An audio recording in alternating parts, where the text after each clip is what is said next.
The slap cracked through the courtroom so sharply, even the flag seemed to flinch.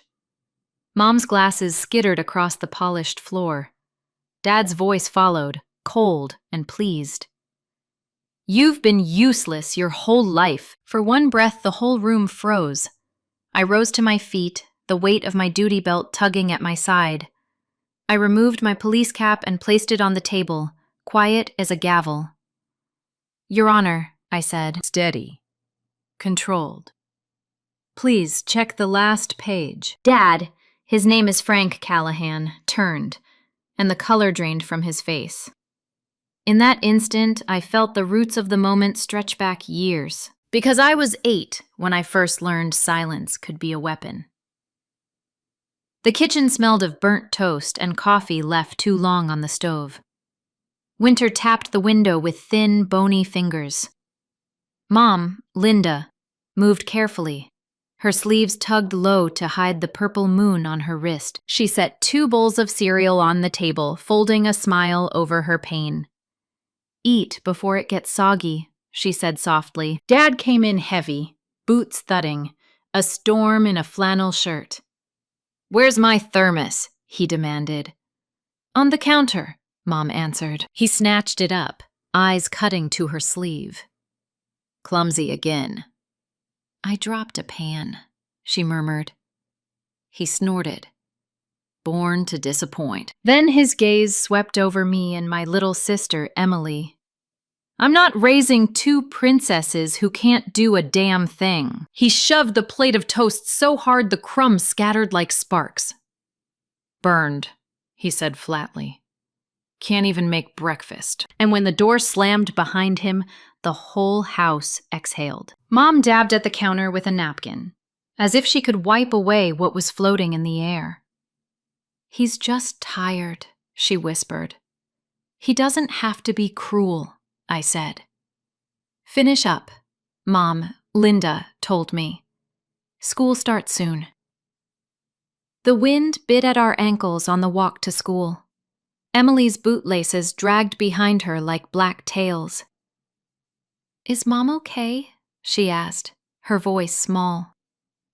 "She's tough," I told her, polishing the words like a coin until they shone. In the shop window of the corner store, a television flickered. A police officer lifted yellow tape, his face calm. No shouting, no fear. Something inside me clicked, clean and sharp, like a lock finding its groove. That afternoon, the house smelled of warm cornbread. Mom touched my cheek, her fingers rough from years of scrubbing. "How was school, Rachel?" "We read about Harriet Tubman," I told her. "Brave doesn't have to be loud." Her tired eyes softened. "You're right." When Dad, Frank, came home late, the smell of whiskey clung to him like smoke. His keys scraped the lock. He looked at the cornbread cooling on the counter, then at Mom. "You trying to make up for this morning?" "It's just cornbread," she said gently. "You like it with honey." "I like a woman who knows her place." His hand shot out, striking the plate from her grip. It shattered against the floor. Emily screamed. I watched the crumbs scatter across the tile like yellow confetti from a party no one wanted. "Stop!" I cried. "Quiet!" Dad barked. But a line had been drawn. He turned, surprised that a child had dared to exist. "What did you say?" "Stop!" He laughed, warm beer on his breath, mean as fire. "Listen to her. She thinks she's a cop."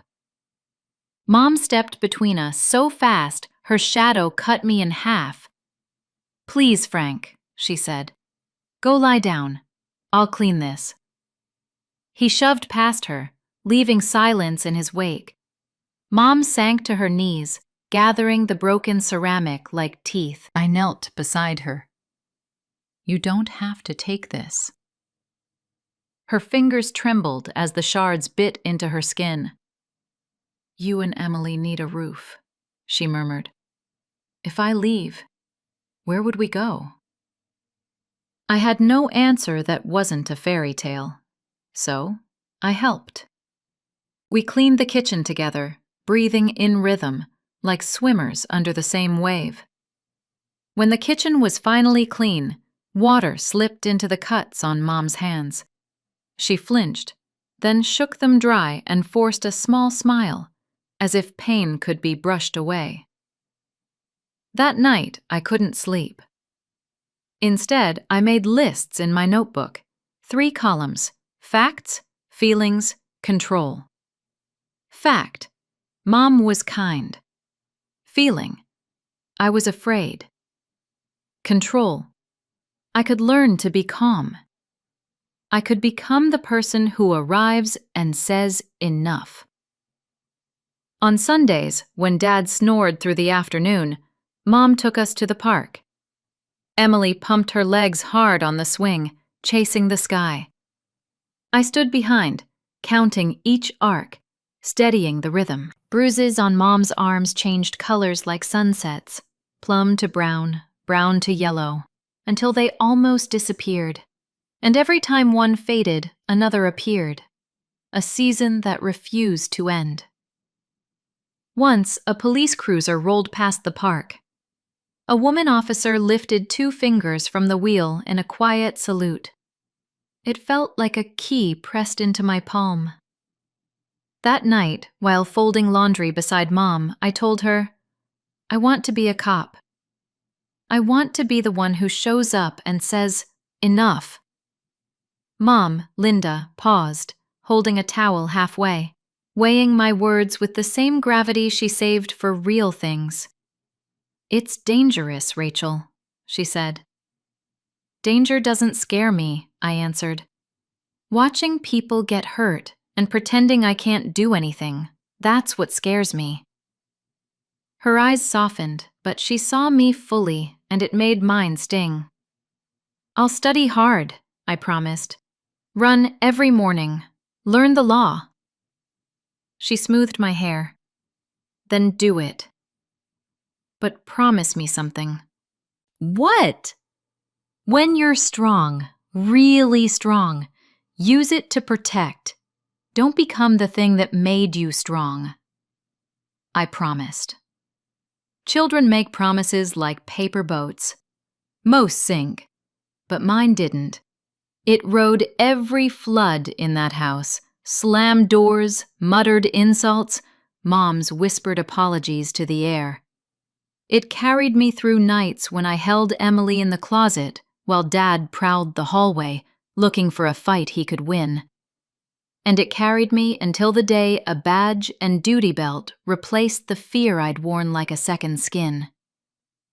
The years stacked themselves, one on top of another, like plates in a cupboard that could shatter at any moment. Every slammed door, every hissed insult, every night I pressed Emily's ear against my chest to drown out Frank's rage, they all pressed weight onto my shoulders. But the paper boat of my promise didn't sink. It floated through the floods of that house. It floated through the silence I learned to weaponize. It floated through Mom's whispers. He's just tired. Even when her body told another story. By the time I wore a uniform, the boat had become something harder. Steel. And when I rose in the courtroom years later, setting my cap down like a quiet gavel, that steel carried me forward. Not just as Frank's daughter, but as the keeper of a promise I had made to Linda in a kitchen that smelled of burned toast and fear. That was the beginning of my reckoning. The day silence stopped being survival and became the blade I would finally turn back on him. School became my sanctuary, the place where I could breathe without waiting for a door to slam. I stayed late for debate team, for track practice, anything that kept me away from home a little longer. But every evening, when the bus turned onto our street, my stomach tightened. Would Dad be waiting on the porch with that crooked grin? Would Mom be hiding another bruise under her sleeve? Emily once asked me quietly, Do you think Mom still loves him? The answer flew out sharp. No. Then I softened, the way older sisters do when the truth cuts too hard. She just loves us more. The affair began like smoke. First, Dad shaved more often, bought new shirts. His voice turned slick when he spoke on the phone, like oil poured over glass. Mom noticed. Wives always know. She folded laundry with trembling hands, lips pressed into a thin line. But she said nothing. She endured again, holding silence as though it could anchor the family together. And I hated him more for it. Not only for the betrayal, but for the humiliation. The way he strutted through the door at night, whistling, while Mom set dinner before him as if dignity weren't bleeding out beneath her feet. One evening, the kitchen table was littered with pencils and crumpled paper. Emily's cheeks were streaked with tears, her algebra homework a battlefield she couldn't win. Dad stormed in, heavy boots on linoleum. He glanced at the numbers, then barked, "Figures." Worthless, just like your mother. The words cut sharper than any belt. I froze, fury rising, ready to speak. But Mom was already moving. She crossed the room in a blur, sat down beside Emily, and wrapped an arm firmly around her shoulders. Her voice was low, steady, unshakable. You are not worthless. You are light. You are mine. Emily leaned into her, sobs catching on her breath. And I saw it, clear as daylight. Mom wasn't powerless. She fought in small ways, planting seeds of worth that Dad could never uproot. She shielded us with words when her body bore the bruises. That night, I understood. Her silence wasn't surrender. It was strategy. The day I graduated high school, the gymnasium smelled of fresh paint and carnations. Families cheered, balloons bobbed, camera flashes sparked like fireflies. But one seat stayed empty. Dad never showed. Mom sat high in the bleachers, clutching a bouquet of gas station carnations as if they were roses. Her eyes shone wet with pride, brighter than any flashbulb. When they called my name, I walked across the stage, the diploma hot in my hands, my chest splitting with a mix of triumph and ache. Afterward, Mom pulled me close, her voice breaking. You did it, Rachel. Every step you take is proof it wasn't for nothing. Her words lodged deep. Not for nothing. That night, when Emily slept, I whispered across the kitchen table, I'm going to the academy. I'll be a cop. Mom's breath caught. Rachel, it's dangerous. I know, but it's my way out. And one day, I'll be strong enough to protect you too. Her eyes brimmed, and she reached for my hand. Her palm was rough, scarred by years of scrubbing, sewing, surviving. Then promise me one thing. What? When you stand in that strength, don't use it to destroy. Use it to heal what's left of us, I promised. But deep inside, I knew healing sometimes required fire. The academy gave me a new skin, a uniform, a badge, the weight of a baton, the discipline of silence. Each morning run, each drill, each law etched into my bones. They all pushed me further from the girl who once hid in a closet. But back home, nothing changed. Mom still bore the storms. Her silence, her patience, stretched thin across the years. And Frank, he found new ways to sharpen the blade. His mistress began to circle closer, whispers curling like smoke around his words. She pressed him to start fresh. And soon, he was talking about selling the house. I remember Mom's face the night she told me, her voice cracking. I can take losing him, but losing the girl's home? Rachel, that I can't bear. Her shoulders slumped under hair already streaked with gray. She had given her life to shield us, and now he wanted to strip away even the roof above her head. That night, I made a choice. I began collecting everything: receipts, photographs, witness statements, not as a daughter, as an officer, because Mom had endured enough. And this time, endurance would not be her prison. It would be the evidence. The night it all began to crack didn't come with thunder. It came with the smell of cheap cologne and cigarette smoke clinging to Frank's jacket as he staggered through the door. I was home on a short break from the academy, my uniform still stiff at the seams. Emily sat at the kitchen table, pencil scratching across her homework. Mom stood at the stove stirring soup, sleeves tugged low the way she always did. Frank tossed a folded packet of papers onto the counter. "Sign it," he said flatly. Mom turned, ladle trembling in her hand. "What is this?" "Divorce. The girls are grown. You're not needed anymore." Emily's pencil clattered to the floor. "What?" she cried, but Frank didn't even look at her. "Don't make it dramatic. It's overdue." Mom unfolded the papers with shaking fingers.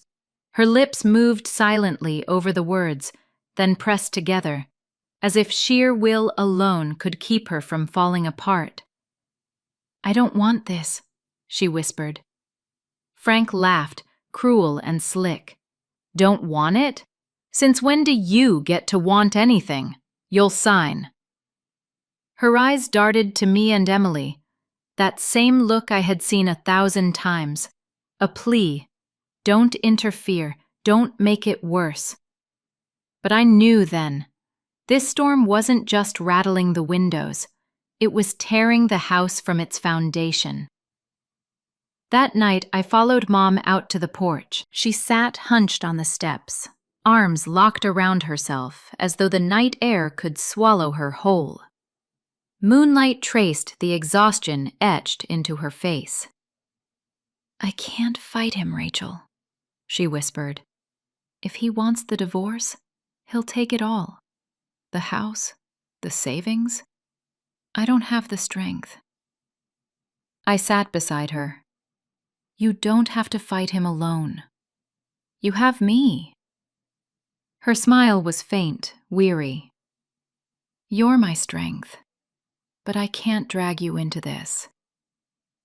I wanted to scream that she had dragged me into it years ago, when I was a child, hiding from his fists in the dark. But I swallowed it.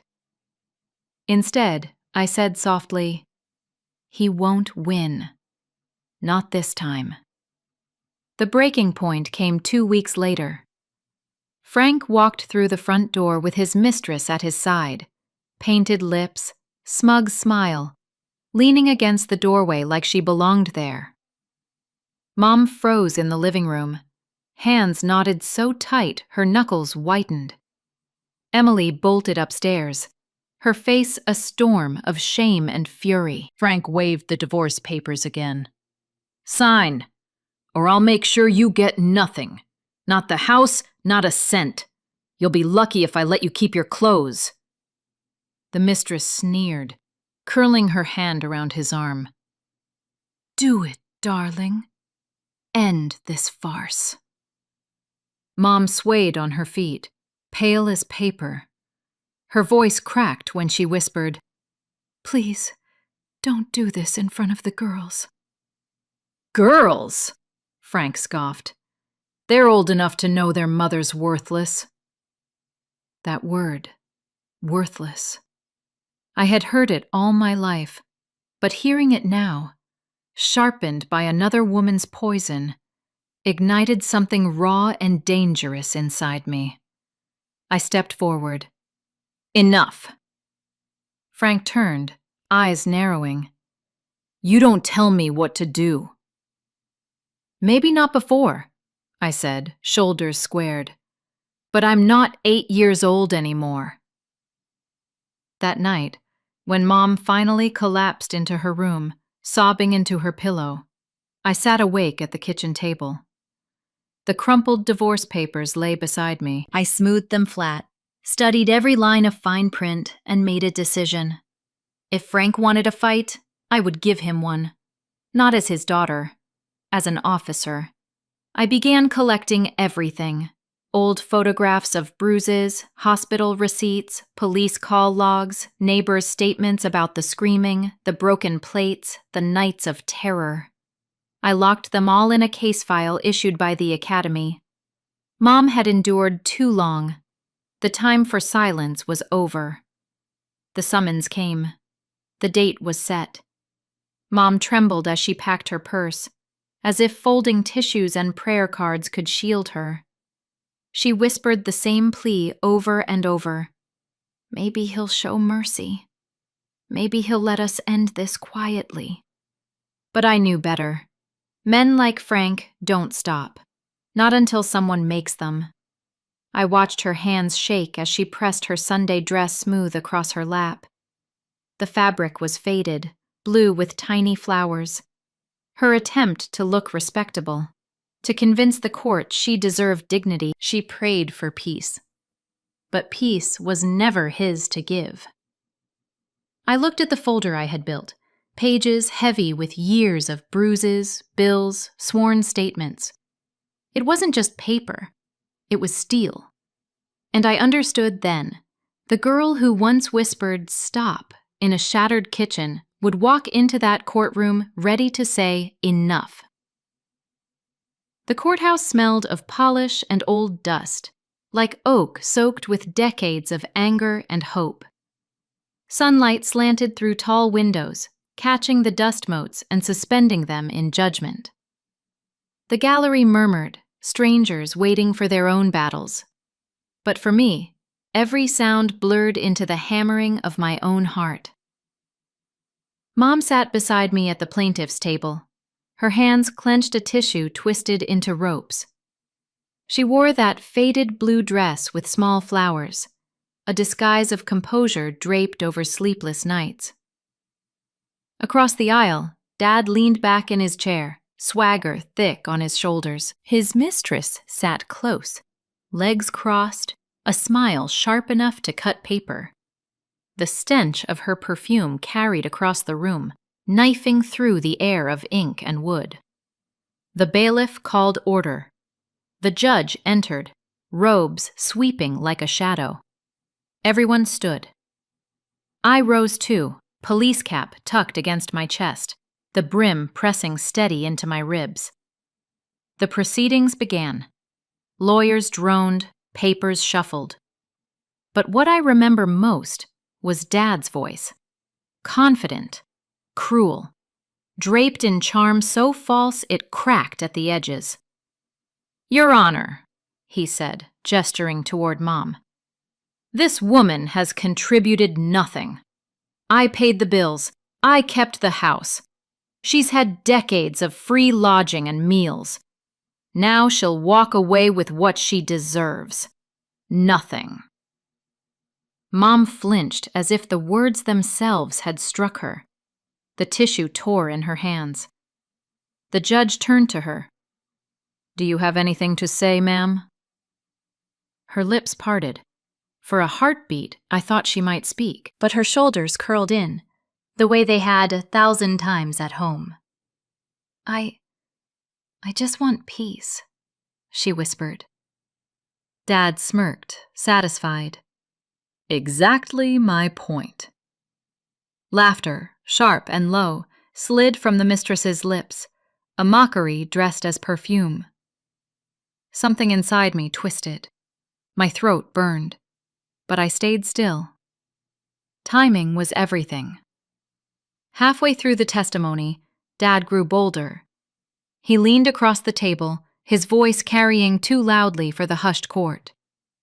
"You hear that? She admits it herself. Useless." Mom shrank deeper into her chair, eyes fixed on the floor. Her fingers trembled as she signed the first page. The pen quivered like a branch in storm wind. Then came the moment. She reached for the second sheet. Dad lurched forward, his face inches from hers, and in a motion so practiced it seemed rehearsed.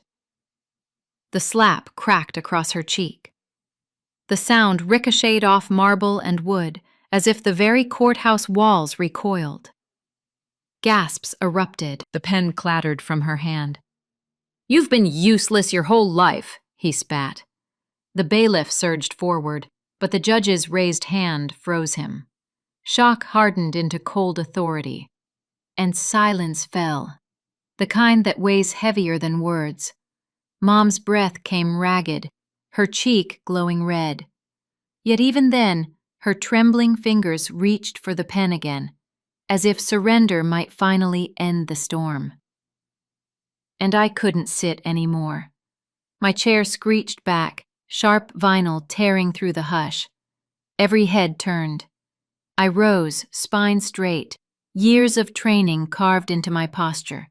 My hand lifted the cap from the table, fingers curling around its brim. Slowly, deliberately, I set it down before me, like a gavel that needed no sound. "Your Honor," I said, my voice even, steady, yet carrying to every corner of the room. "Please check the last page." The mistress's smile faltered. Dad's eyes snapped toward me, fury colliding with a sudden unease. "What the hell are you doing?" he snarled. "Sit down!" But the judge was already flipping through the stack, finding what I had hidden there. The papers slid open under the judge's hand. Photographs, sworn statements, receipts from hospitals, copies of reports pulled through official channels. Years of silence distilled into ink and signatures. The judge's brow tightened. His voice cut through the quiet. "What is this?" I swallowed the fire rising in my throat, keeping my words level. "The truth, Your Honor." A murmur spread like wind through dry leaves.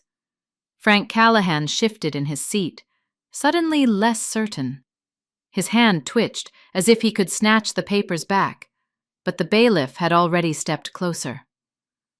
Vanessa Cole's perfume soured in the air, turning from sharp sweetness to rot. Her smile collapsed. For the first time, Linda Callahan lifted her head. Her eyes, confusion, hope, disbelief, searched mine. I gave her the smallest nod. "It's okay." "You're not alone anymore." The judge cleared his throat, reading line by line, his tone weighted with gathering gravity. "These are serious allegations. Mr. Callahan, you will answer to them before this court." Frank's smirk cracked. "This is nonsense. Fabricated lies." His voice faltered at the end. I stood straighter.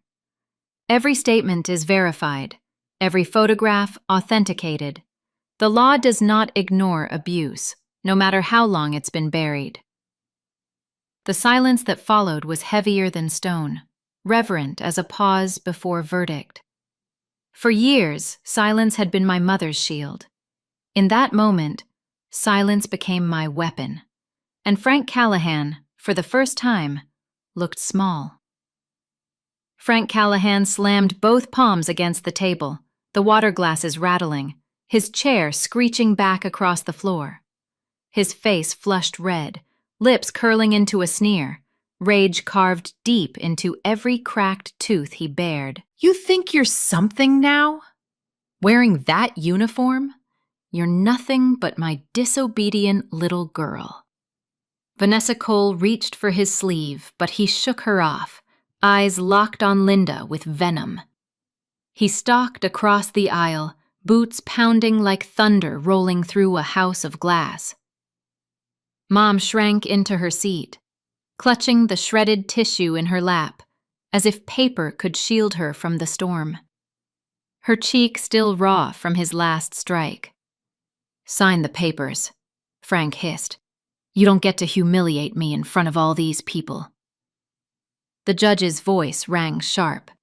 "Mr. Callahan, sit down." But Frank didn't hear. His rage had deafened him. His arm whipped back, the same hand I had watched rise too many times in our home. Gasps erupted, and before anyone else could move, I was already on my feet. The chair clattered behind me, boots striking the floor in heavy rhythm. I stepped into the aisle, into the narrow space between him and Linda, my shoulders squared, my pulse steady as steel. "Enough," I said. The word wasn't loud, but it cut deeper than any shout. The courtroom froze, every breath suspended, every eye fixed on the daughter who no longer flinched. Frank's eyes locked on mine. For a split second, surprise flickered there. Surprise that I would stand so openly, that the daughter who once hid in shadows now blocked his path. His jaw clenched, veins rising at his temples. "Get out of my way," he growled. "No," I answered, my voice even, sharp as steel. The bailiff caught his arm, but Frank jerked free, still glaring at me, still convinced I would fold, like I had when I was a child. His hand rose, the same hand I had seen raised over and over in our kitchen, in our hallway, in every dark corner of that house. But this time I didn't flinch. "This is a courtroom," I said, my voice carrying, measured, firm. "And the law will answer for what you've done." The words hit him harder than any shove. He froze, thrown off balance, not by my defiance as a daughter, but by my authority as an officer. The judge's gavel cracked. "Mr. Callahan, stand down." The bailiff moved in again. This time the cuffs snapped shut around Frank's wrists. He twisted, spat curses, but the fire in his eyes had guttered. He looked smaller now, shackled not only by steel, but by the weight of his own unraveling. Vanessa Cole shifted uneasily in her seat, her perfume souring in the stagnant air. She tried to whisper excuses, but the judge silenced her with a glare. I turned to Linda. She sat trembling, the tissue in her lap torn to confetti, her cheek flushed and swollen. For a second, I saw myself again as a child, kneeling beside her on the kitchen floor as she gathered broken plates. Only this time, she wasn't alone. I knelt beside her. "It's over, Mom," I whispered. "You don't have to take it anymore." Her eyes filled, tears spilling onto the faded blue of her dress. Her hand reached for mine, gripping with unexpected strength. "Rachel," she whispered, "you stood up." And in that moment, I knew we both had. The judge adjusted his glasses, turning to me. "Officer Callahan, you indicated there is additional evidence. Walk me through it." "Yes, Your Honor." My voice sounded different in my own ears, measured, deliberate, steady. "What you have in the last section falls into 3 categories: documentation of abuse, financial misconduct, and corroborating witness statements." The clerk separated the packet, paper whispering in the silence. Photographs slid into view, dates stamped in the corners.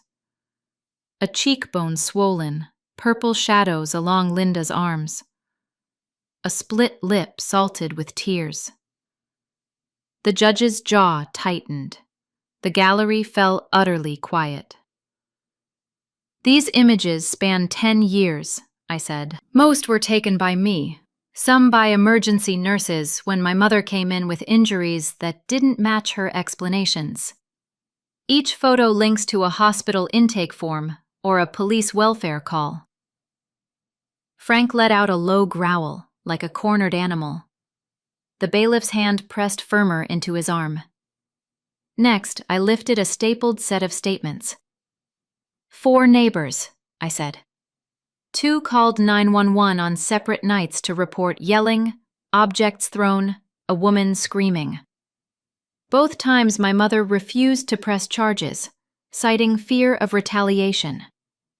I paused. She had 2 daughters sleeping down the hall. Under the table, Mom's fingers knotted around mine, gripping hard. Then I spread out the bank records, row upon row of withdrawals, lined up with hotel receipts and jewelry purchases. These funds, I continued, came directly from joint marital accounts. They were not spent on household needs, nor on my mother. They were transferred into a personal account in the name of Vanessa Cole. Vanessa shifted in her chair, color draining from her face. She tried to speak, but the judge cut her with a single look. I turned the final page. There is also a quitclaim deed prepared by Mr. Callahan, intended to transfer the family home into a newly formed LLC. The timing matches the period when Miss Cole became a frequent presence. The judge's expression flattened, stone cold. In marriage, Mr. Callahan, your money is our money. The clerk placed one more folder on the bench. Inside, the judge found it, a small recorder. Audio? He asked. Yes, Your Honor. Legally obtained, one-party consent. His nod signaled the clerk. Speakers crackled, and my father's voice spilled through the courtroom, slurred with whiskey, lazy and cruel. She's had it easy on my dime. She can take her bag and get out. I'll see her on the curb with that pathetic charity smile. And then Vanessa's voice followed, sharp and coaxing. Finish her off in court. We'll start fresh. The house won't even remember her name. When the recording clicked off, the room felt colder, as if the walls themselves recoiled. The judge closed the file, his face grave. Mrs. Callahan, he said, using the name she had almost been forced to give up. You will not sign anything today. This court issues an immediate protective order. Mr. Callahan, you are barred from the marital home pending full proceedings. Frank surged to his feet, cuffs jangling. You can't throw me out of my own house. I can, the judge replied, and I am. A knot loosened at the base of my throat. I placed a hand on Mom's back, warmth passing through the thin fabric of her dress. Thank you, she whispered, her voice trembling. We're not finished, I told her, but tonight, you don't have to be afraid. The clerk marked the orders. The bailiff shifted his stance, and the ink on paper became law. Frank stared at me across the aisle, confusion dimming the fury in his eyes. He had built himself a mirror that only ever reflected his power. Today that mirror cracked. In the shards, he finally saw the truth. We weren't afraid of him anymore. The judge stacked the files, then softened his voice, letting a thread of warmth slip through. This court recognizes endurance. Do not mistake it for consent. We will reconvene for asset division. For now, the plaintiff is protected. He looked at me. Officer Callahan, good work. A flush burned my cheeks. Thank you, Your Honor. The bailiff led Frank away, the cuffs clinking like the last chime of a clock finally striking its hour. Vanessa Cole hissed, You'll regret this. He always lands on his feet. Not on our backs, I answered. We walked out slowly, learning how to move in a world that tilted differently than it had an hour ago. Outside, the sky wore the pale, scrubbed color it takes after a storm. Where will we go? Mom asked softly. Home, I said. Tonight, home is ours. Her shoulders shook with a quiet nod. The red mark on her cheek was already beginning to fade. People imagine unveiling as a spotlight suddenly flooding a hidden room. But sometimes it's more like turning on lights one by one in a dark house, until you realize the path was always there. We had found the switches, and we were turning them on. The courthouse steps felt different under my boots, lighter, steadier. The air smelled sharper, like autumn had finally arrived. Mom's hand trembled in mine, but not from fear, from the strange new weight of relief. Behind us, the doors closed with a heavy echo. Frank remained inside. The sound of his cuffs lingered in my memory like a period at the end of a long, brutal sentence. For years, he had written the story of our family with fists and fury. But today, that story ended. Mom inhaled, her first free breath in decades. "Rachel," she whispered, "I never thought I'd see this day." I looked at her, really looked. The silver threaded in her hair, the lines carved by sacrifice, the resilience that had never truly broken. "You earned it," I said. "Every ounce of this freedom is yours." Her eyes glistened. "No, Rachel. We earned it." "You stood when I couldn't." I shook my head. "Mom, you stood every day. You held this family together, even when he tried to tear it apart. I just carried what you taught me into that courtroom, and together, we stepped forward into a quieter future." That evening, when we returned to the house, the silence inside felt different. No longer tense, waiting for the next storm. Emily was already there, her eyes red from crying. But when she saw Mom's face, calm, lifted, she rushed forward and wrapped her arms around her. "He can't hurt you anymore," Emily whispered. Mom kissed the top of her head. "Not anymore." I watched them, my chest tightening with something I hadn't touched in years. Peace. Later, as Mom brewed tea in the kitchen, I walked through each room. The walls carried scars, faint outlines where plates had shattered, doors dented by fists.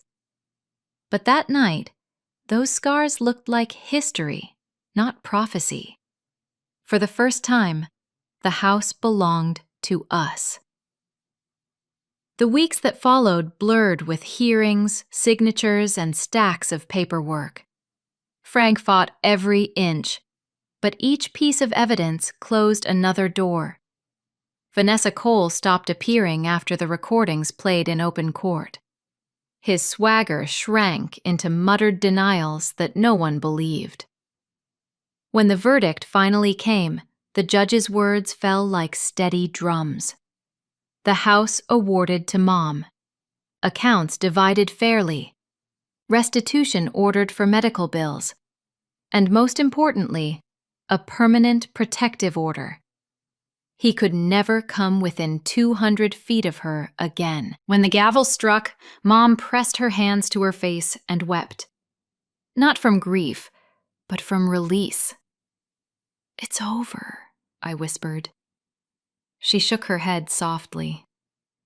"No, Rachel. It's just beginning." On the day she received the deed to the house, she laid it on the kitchen table like a sacred scripture. Her fingers traced the embossed seal. "I never thought I'd hold this," she murmured. "You held us," I reminded her. "This is only proof." Her eyes shimmered. I used to think endurance was weakness, but maybe it was strength, waiting for the right moment. That night, I sat on the porch steps where Mom had once cried alone. The wood was worn, but it no longer felt haunted. It felt like a sentry post. From there, I could see the streetlight casting steady gold, not the flicker of danger, but the glow of protection. I thought about the little girl who once whispered "stop" in a kitchen full of broken plates. She had grown into a woman who said enough in a courtroom heavy with silence. And the difference wasn't just a badge or a uniform. It was a promise kept. The last time I saw Frank was months later across a courtroom. He looked smaller, diminished in a way I never imagined. His eyes flicked to me once, then slid away fast, like he couldn't bear the reflection staring back. Mom stood tall beside me. Her silence wasn't submission anymore. It was victory. People imagine revenge as fire, loud, consuming. But the truest kind of revenge is quieter. It's the stillness of a woman who no longer trembles, the steadiness of a daughter who no longer flinches, the calm after the storm, when the sky clears and the house is still standing. That's what justice looked like for us. Not a shout, a silence. And if you're listening now, maybe you carry storms of your own. Shadows that whispered you were worthless. Voices that told you to shrink. Maybe you've endured more than anyone will ever know. Remember this: endurance is not weakness. It is the soil where strength takes root. And when the time comes, when silence finally breaks, you will find you are stronger than they ever believed. So take courage, hold steady, and when the moment arrives, stand tall. Because sometimes the quietest victories are the loudest of all.